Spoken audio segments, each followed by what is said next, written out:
hoje tem 82 milhões de habitantes. Então, duplicou em menos de 30 anos. Só que 30% da população é analfabeta e 60% da população tem menos de 30 anos. E tem um índice de desemprego que não é assim tão alarmante quanto o da Líbia, que é 30%. Ele tem um desemprego de 10%. Mas o que é que acontece? Como é que esses países sempre foram mantidos em seus regimes autoritários desde do Nasser, etc., através de um governo, de um sistema assistencialista. Bolsa Família para todo mundo. Então todo mundo estava contente, paternalista. E esse sistema, obviamente, com o crescimento da população de um modo inesperado, faliu. E eles tiveram que abrir para as tais reformas neoliberais. Né?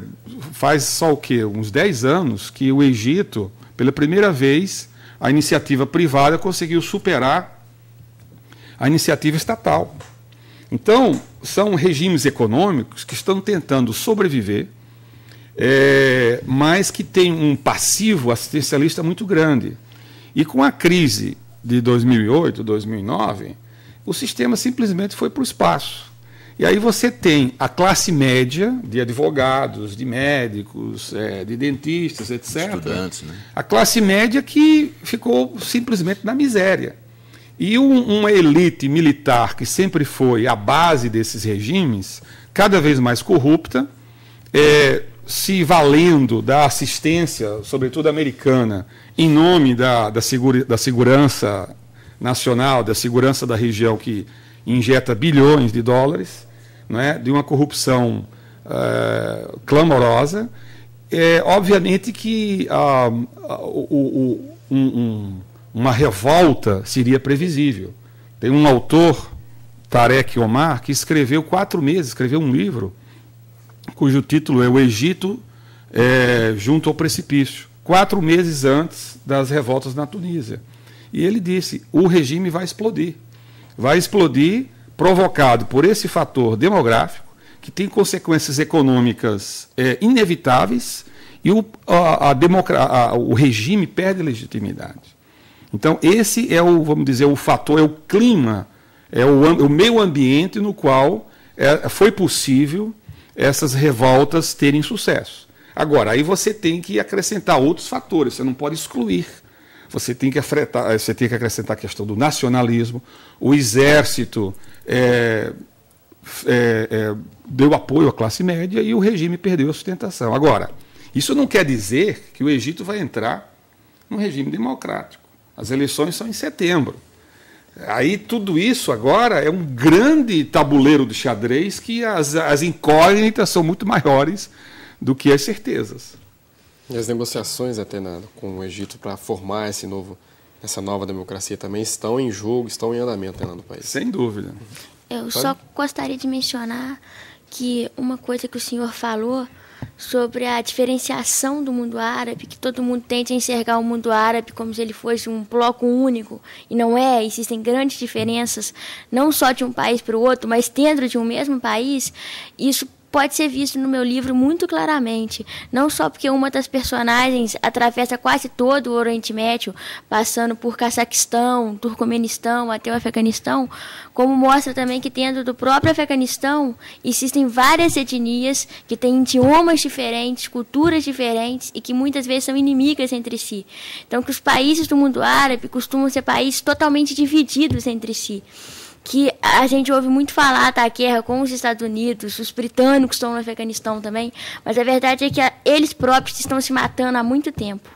O maior inimigo deles são eles mesmos, porque eles são inimigos. Isso tem uma série de explicações históricas, mas o mais interessante é isso, as pessoas enxergarem que o mundo árabe não é um bloco único, que existem pequenas diferenças que os tornam totalmente distintos.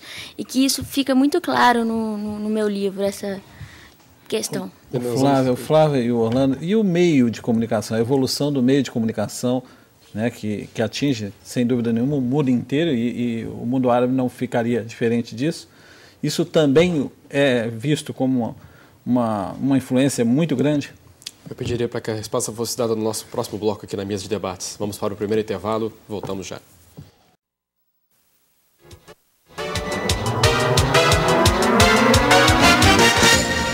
Retornamos com a mesa de debates pela TVE Juiz de Fora.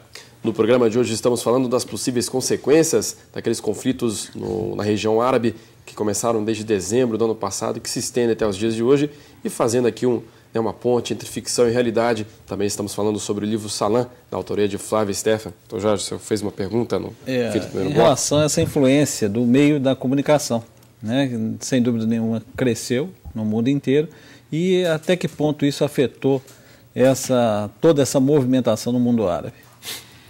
Eu obviamente que as redes sociais foram instrumentos que potencializaram, através do seu poder de comunicação instantânea, sobretudo a incapacidade, melhor dizendo, que os regimes totalitários têm de bloquear inteiramente as comunicações, né?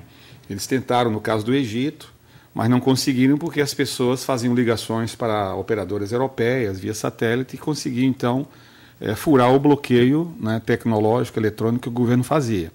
Agora, é preciso não se iludir muito e nem exagerar a potencialidade, ou, vamos dizer assim, colocar o Facebook, né, o celular, como causa ou como, vamos dizer, um protagonista de relevo nesses acontecimentos, porque eu acho que é exagerar um pouco o poder, né? Muita gente, pelo simples fato de que ninguém vai à rua enfrentar os tanques só porque recebeu uma mensagem do Twitter dizendo: hoje nós vamos agora enfrentar os tanques na praça pública e tal, né? Então é um meio poderoso, é um meio que obviamente modifica o cenário político, ideológico, né, desses países todos. Agora, é um exagero dizer que eles foram a causa, como eles estão dizendo, né, costumam dizer o Facebook Revolution, a revolução do Facebook, e a prova disso é que no Irã é inefetivo. Nós sabemos, o mundo sabe das atrocidades que o regime do Irã faz. A China, né, na Síria, aparentemente, não está tendo esse efeito que se diz. Então, é um dado a ser considerado com relativa cautela.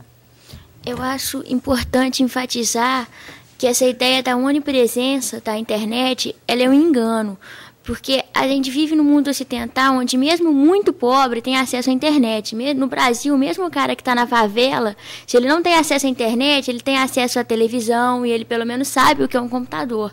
Mas isso não é a realidade no mundo todo. A gente tem a ideia que a tecnologia tomou conta do mundo, e não é verdade. Tem parte do Oriente Médio que o cara não sabe nem o que é um PIF, que em geral é um computador. Eles têm uma diferença entre ser pobre e ser miserável. Uma grande parte da população árabe vive em campos de refugiado.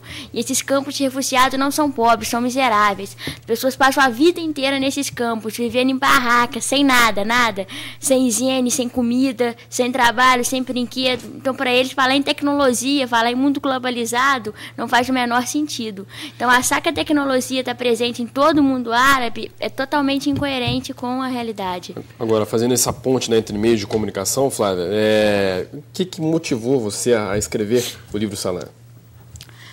A parte de escrever um livro é um sonho que eu sempre tive, desde que eu me entendo por gente, eu sempre quis ser escritora. A temática do Salam específica tem várias razões. Eu gosto muito de livros de guerra, porque guerra é um tema que permite você trabalhar várias coisas, trabalhar a natureza humana, trabalhar morte, lealdade, várias coisas, patriotismo, várias coisas estão envolvidas num romance de guerra. A questão do Afeganistão especificamente, eu acho um tema muito interessante, é um conflito complexo, muito atual, eu gosto de atualidades. Toda a situação do Oriente Médio é muito interessante. Além disso, 2 anos atrás, logo antes de eu começar a escrever o Salam, eu estive no Louvre, em Paris, e lá tem uma seção imensa dedicada à civilização oriental. E é uma civilização extremamente rica. E é muito triste ver como que alguns fundamentalistas, alguns radicais, distorcem totalmente uma civilização. Transformam a visão que a gente tem do mundo árabe é totalmente ligada ao terrorismo. Isso não é necessariamente errado, porque o terrorismo é realmente o mal do século. Que nem o amigo Orlando mencionou, os fundamentalistas, a Al-Qaeda e outras redes terroristas, porque todo mundo fala muito Al-Qaeda, mas existem muitas outras redes terroristas. Os mais famosos são a Al-Qaeda, o Hamas e o Hezbollah, mas existem outras. Existe a Jihad Islâmica Palestina, a Lashkar Taiba, existem várias redes terroristas no Oriente Médio. E eles estão tomando posse, eles estão aproveitando os conflitos para se infiltrar. Por quê? São pessoas pobres, são pessoas sem instrução. O fundamentalismo religioso está no terreno propício para ele. Então isso é muito interessante e triste, porque a civilização oriental tinha tanta coisa interessante. O Islã não é uma religião ruim, o Islã não é uma religião de guerra, não mais do que qualquer outra. Isso fica muito distorcido. Eu quis tentar corrigir um pouco, é um romance de ficção, não é um romance científico, é uma história fictícia, mas eu quis tentar acabar um pouco com essa ideia de que o Islã se resume ao terrorismo.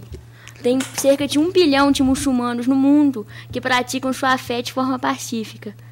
Isso chama atenção, aí voltando à questão das revoluções árabes, é que no começo, em dezembro, janeiro, houve um acompanhamento muito grande da imprensa ocidental, inclusive buscando as informações e divulgando e desejando a implantação no processo democrático, da redemocratização do mundo, e que ali quem viver verá e tudo mais. A partir do momento que o foco de interesse da imprensa internacional ocidental mudou, foi para a Europa, para a Grécia, para a Itália, para a Irlanda, as coisas no Oriente Médio, embora as revoluções continuem ocorrendo, elas estão ocorrendo de uma maneira muito mais voltadas para o próprio interesse das etnias, dos grupos, dos governos, sem a vigilância nossa, que é mais ou menos isso que a Flávia está falando. Quer dizer, há uma tendência de um controle maior desses grupos, né, religiosos, fundamentalistas, e, de alguma forma, foi isolar do mundo? Não, de alguma forma, a revolução democrática do mundo árabe foi um traque que aconteceu no final do ano. Rolando? É muito interessante ambas as abordagens, a começar aqui da Flávia, né? A aproximação guerra e política, o tema da guerra é um tema fascinante, não só pela atração ficcional que exerce, né, no nosso imaginário, mas, sobretudo, porque a guerra é uma extensão da política, né? O Clausewitz já dizia isso, o Foucault inverteu o aforisma dele, quer dizer, guerra e política sempre estão juntos. A política é uma forma de guerra, né? Uma forma de guerra civilizada. Né? Supostamente civilizada, né? Mas é uma aproximação muito interessante. E esse tema, vamos dizer, pode iluminar, né, a compreensão, as chaves de compreensão para o que está acontecendo na região. E, por outro lado, essa questão dos modismos da mídia, a meu ver, a razão disso é bem profunda. Em primeiro lugar, eles já estão falando de uma eventual fim da tal primavera, ou seja, a primavera realmente foi uma primavera. Por quê? Porque na Síria o problema é extremamente complexo. É um regime brutal, um regime ditatorial, todo mundo sabe disso, onde não há essa experiência nacionalista, é uma coxa de retalhos, onde uma elite que pertence a uma etnia domina a maioria, não é? Com um histórico de brutalidade, de genocídios internos muito grandes, mas que é de profundo interesse das nações ocidentais, dos Estados Unidos, que um país não seja desestabilizado por uma luta interna, por uma revolução civil. Então, aqui nós temos, no caso da Tunísia, que eu diria assim, um caso limite, aonde nós vamos ter o conflito de duas tendências. Uma que se chama a Realpolitik, quer dizer, a política real, pragmática, que se pergunta o seguinte: o que é melhor para o interesse dos Estados Unidos, o que é melhor para o interesse da Europa, sobretudo a grande pergunta, o que é melhor para o interesse de Israel. Que se mude o regime, que se dê vazão aos fervores ditos democráticos dessa população irrequieta e lance o país no caos provável,